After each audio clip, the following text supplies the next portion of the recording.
In front of me is BLUBOO S8, and let me show you how to change date and time on the following device. So at first let's open the settings, then find and select date and time, and here you can either have an automatic date and time or you can turn it off. Just click here to do it and select off, and now you can set the date and time manually by yourself. So from now on it's up to you what date and time it currently is.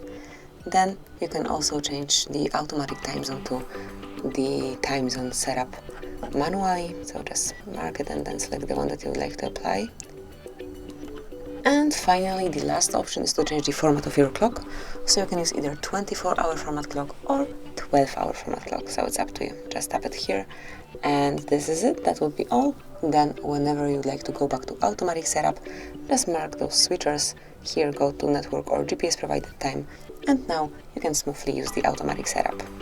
So this is it. That would be all. Thank you for watching. Please subscribe our channel and leave the thumbs up.